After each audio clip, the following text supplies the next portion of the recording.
অনেক মন খারাপ নিয়ে এডিটিংটা করতে বসলাম, কারণ পুজো শেষ হয়ে গেছে। তবে কোথায় কোথায় ঘুরেছি সেটা তোমাদের সাথে শেয়ার করা হয়নি। তো বন্ধুরা, আমরা বাড়ি থেকে বেরিয়ে স্টেশনে চলে আসলাম। আমরা ট্রেনে উঠে পড়েছি, যাচ্ছি হচ্ছে মাইজদিয়া ঠাকুর দেখতে। আজকে হলো আমার মেলা দেখার সঙ্গী আমার ছোট যা, আর সাথে আমার নেহা আর আমার দেওরের মেয়ে। তো বগুড়া থেকে তো মাইজদিয়া খুব একটা বেশি দূরত্ব না, ওই 16-17 মিনিটের রাস্তা। যাই হোক, আমরা নেমে পড়লাম। তারপরে এই যে স্টেশন থেকে নেমে কিছুটা রাস্তা আমরা গল্প করতে করতে এগিয়ে আসলাম। তারপর এই যে সামনে লাইট দেখতে দেখতে চলে আসলাম মণ্ডপের সামনে। এসে দেখি আজকেও প্রচুর পরিমাণে লোক হয়েছে। তো আমি তো অনেকদিন আগে থেকেই মেলা দেখা শুরু করে দিয়েছিলাম, সেই দ্বিতীয়ার দিন থেকে। দ্বিতীয়ার দিন কল্যাণী, তারপর পরের দিন গেছিলাম রানাঘাট, তারপরের দিন একদিন রেস্ট নিয়েছিলাম। তারপরে তাহিরপুর, কৃষ্ণনগর সব জায়গায় ঘুরে এসেছি। আর ষষ্ঠীর দিন গেছিলাম বাতকুল্লা। তারপর মাইজদিয়াটা কেন বাদ যায় এটা ভেবেই চলে আসলাম। মাকে দর্শন করে যেই প্যান্ডেল থেকে বাইরে এসেছি, আর হট করে কারেন্ট চলে গেছিল। আর পুরো মেলার মধ্যে অন্ধকার হয়ে গেলে কিরকম একটা পরিস্থিতি হয় ভাবতেই পারছো। তারপর সবাই চিৎকার শুরু করে দিয়েছিল, আর সবাই সবার বাচ্চার হাত ধরে স্ট্যাচু হয়ে দাঁড়িয়েছিল। এক সেকেন্ডের মধ্যে একটা ভয়ানক আর কি দৃশ্য ঘটে গেছিল। ওর মধ্যে যে কেউ কোনো কিছু করে ফেলতে পারতো। যাই হোক, আমাদের বাচ্চার হাত ধরে আমরা দাঁড়িয়েছিলাম। তারপর দেখো এই দুটো আইসক্রিম খাওয়া শুরু করে দিয়েছে।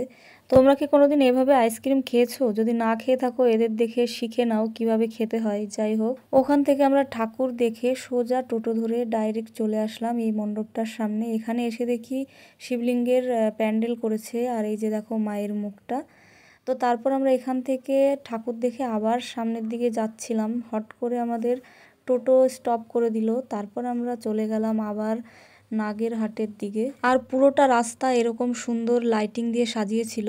মাঝদিয়া যে পুজো ভালো হয় সেটা আমি অনেকদিন আগেই জানতাম। নেহা যখন ছোট ছিল তখন ওর বাবার সাথে আসতাম এই মাঝদিয়া ঠাকুর দেখতে। আর টোটো থামিয়ে এই প্যান্ডেলটার ভেতরটা ঢুকেছিলাম। এই প্যান্ডেলটা দুর্দান্ত হয়েছিল এক কথায়। প্রতিটা প্যান্ডেলে প্যান্ডেলে এত পরিমাণ লোক হচ্ছে, মানে পাটা রাখার মতো জায়গা নেই। আর ছবি তোলা তো দূরেই থাক, আর যেখানে যাচ্ছি পুরো ঠাকুরগুলো দর্শন করে আসতে পারছিলাম না, কারণ ট্রেন ধরার একটা তাড়া থাকে।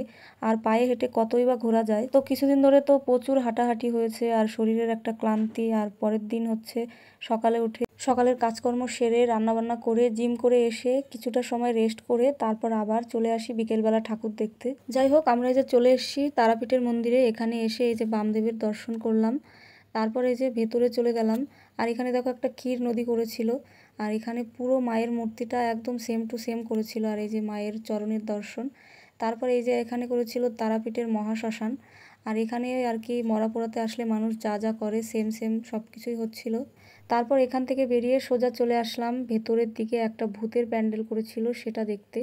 আর এখানে এসে এমন একটা ফিল হয়েছিল, মনে হচ্ছে সত্যি একটা কেমন গা ছমছমে জায়গায় চলে এসেছি। পুরো মনে হচ্ছে ভূতেরই একটা গুহায় ঢুকে গেছি। প্রথমে যখন প্যান্ডেলে ঢুকলাম তখন খুব একটা ভয় লাগেনি, এগুলো তো নর্মাল ব্যাপার। ভেতরে ঢুকে এত ভয় লেগেছিল, আমার দেওরের মেয়েটা তো কান্নাই করে দিল। আর সত্যি কথা বলতে আমারও একটু ভয় ভয় করছিল।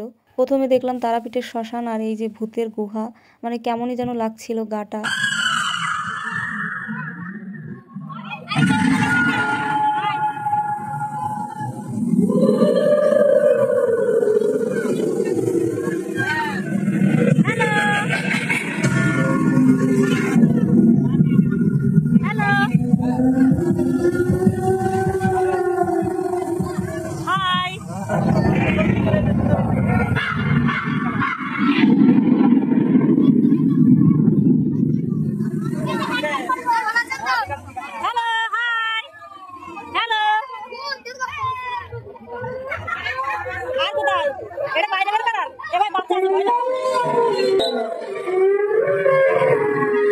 তারপর এই যে এখানকার এই যে মায়ের মূর্তিটা ছিল কালো।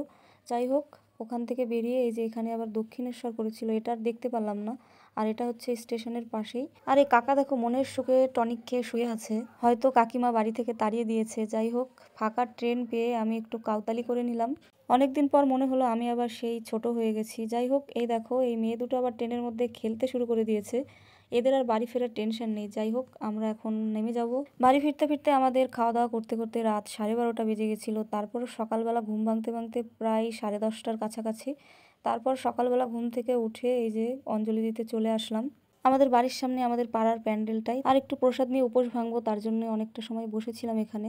আর এবছর নিয়ে নেহা হচ্ছে তৃতীয়বার পুজোর অঞ্জলি দিল। আর পাশে দেখো আমার যা বসে আছে, ওকে আজ মিষ্টি লাগছিল দেখতে। তারপর এই যে দেখো অঞ্জলি এখনও শেষ হয়নি, এখান থেকে কিছু ছবি তুলে নিলাম। তারপর এবার বাড়ি চলে যাচ্ছি, বাড়ি গিয়ে রান্নাবান্না করব। তো ভিডিওটা কেমন লাগলো জানিও। তোমরা সবাই ভালো থেকো, দেখা হবে পরের ব্লগে। টাটা সবাইকে।